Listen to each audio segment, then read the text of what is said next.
Hi, I'm Jenny from broken-better.com here with a mindful parenting lesson.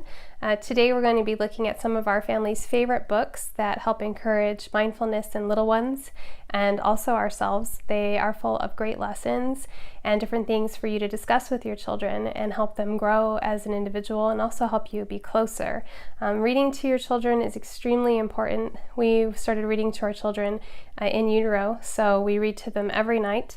Even though my daughter is older, my husband picks older or more, difficult novels to read to her so that there's something that they can still bond on. Reading aloud is such a wonderful gift you can give to your children. It helps them learn new words and helps them become curious about words, and it also gives you something to discuss with them. So we're going to look at some different books, and I'll tell you why I recommend each one. Okay, the first two books I'm going to talk to you about are a little more obvious than, other ones. They're both from Thich Nhat Hanh. So first we have A Handful of Quiet, which is a wonderful introduction to meditation for your little ones. He uses rocks as something they can hold on to and visualize with, and he uses things that they're familiar with. So it's a wonderful book. I also like that it has the spiral bound, so it's a little easier for you and your children to use together. And I like the tactileness of the rock. So if you have a child who has a hard time sitting still or concentrating, the rock, kind of like mala beads, will help them settle because they'll be able to do something with their hands. So I love this. And he has another book called Is Nothing Something? I actually bought this because my son is the major questioner. He has a million questions every day and always follows up with why. And I don't ever want to stifle that curiosity because it's so wonderful in him. Some of the questions that Thich Nhat Hanh answers is, why do people make wars? Why does the world exist? He talks about mindful breathing and hugs and how hugs are a meditation, which is one of my favorite things he talks about. He even talks about, I'm having a problem with someone, but I'm too shy to speak to this person. What do I do? So it's just really wonderful for your little children, but also for your older children, and even for you as a parent if you're not sure how to answer some of those tough questions. The next two books are they go together. They are collected by Eliza Blanchard. It's a child's book of blessings and prayers and a child's book of animal poems and blessings. So these are wonderful little collections that span all religions and just have little prayers or little sayings that help your children connect to divinity or to themselves or help them feel more mindful or more grounded. And what's great is you don't have to read them all. There's just a quote with an illustration, so it's something you can come back to or read here and there. Something that's great for a prayer at night or whatever. I really enjoy these, and so I highly recommend them. The next book is one of my favorites, and it's not something that I think is normally labeled mindfulness or something, so it's something that you'd have to read ahead of time to kind of know that it has this wonderful lesson.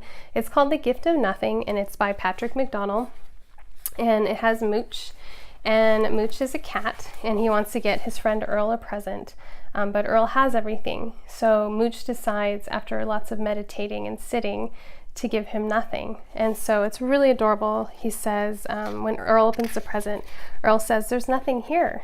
And "Yes," says Mooch, "nothing but me and you." And then they have a sweet little hug. I just love that. And then it says, "So Mooch and Earl just stayed still and enjoyed nothing and everything." So that's such a beautiful lesson to share with children, especially around the holidays when it's kind of become a commercial thing about what am I going to get and let me write my Santa list and all of that. So I really love the lesson in The Gift of Nothing because it's about how you don't need anything to be happy. You just need some time with someone you love.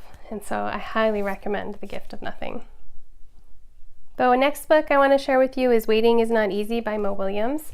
We love Mo Williams. I actually bought this because my son is sort of impatient. He's almost 4, so that's a common age to be that way. But something we try to work on is that we're never really waiting because we're living right here and now.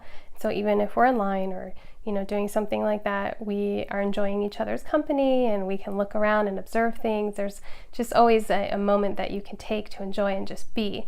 And so this book really has the same lesson. It's Piggy wants to show his elephant friend that there's going to be something really wonderful, and he wants him to show it to him, but they have to wait for it, and he doesn't enjoy waiting. So he says, "We have wasted the whole day." And the piggy says, "Well," he says, "we have waited and waited and waited and waited, and for what?" And Piggy says, "For that." And it's this beautiful pictures of stars.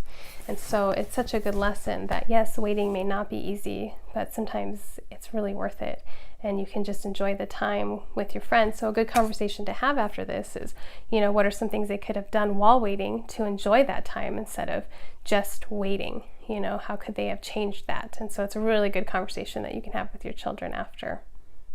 And the last book I want to share with you is Pete the Cat and His 4 Groovy Buttons, written by Eric Litwin and art by James Dean, who's the creator of Pete the Cat. It's the idea that Pete has these 4 groovy buttons and he loves them, but one by one they pop off, and he's always okay with that. And then at the end he realizes he still has a belly button, so it's okay, he always has that button.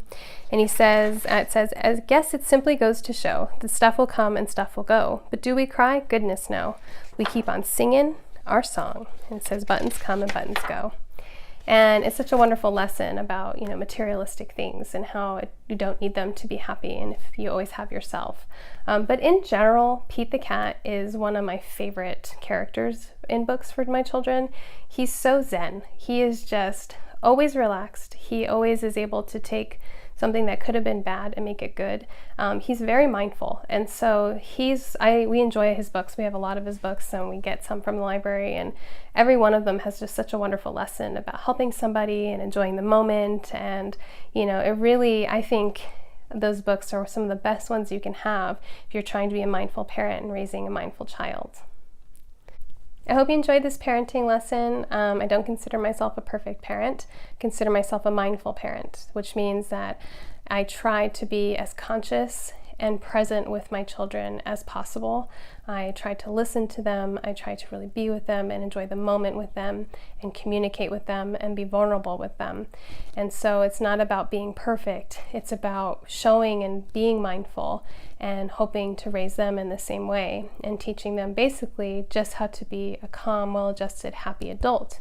Because really we are raising adults. We're not raising children. We're raising them to be mindful, happy adults. And so these books that I'm sharing with you are just something you can easily add. You can get them at the library or buy them, and just add them as something that you and your child can talk about and enjoy and discuss. And they work for even your older children and even yourself. I personally love children's books. I guess it may be because I was a literature major, and children's literature was one of my favorite things that I studied, but I just enjoy them. You can get such a simple, easy message with beautiful pictures through them, so why not give it a try? I hope you enjoyed this. Please subscribe for more. And I know sometimes it's not easy to be a parent, but making a choice like this to try to be more mindful and do the right thing for your kid is a wonderful thing, and you should be proud of yourself for making those steps.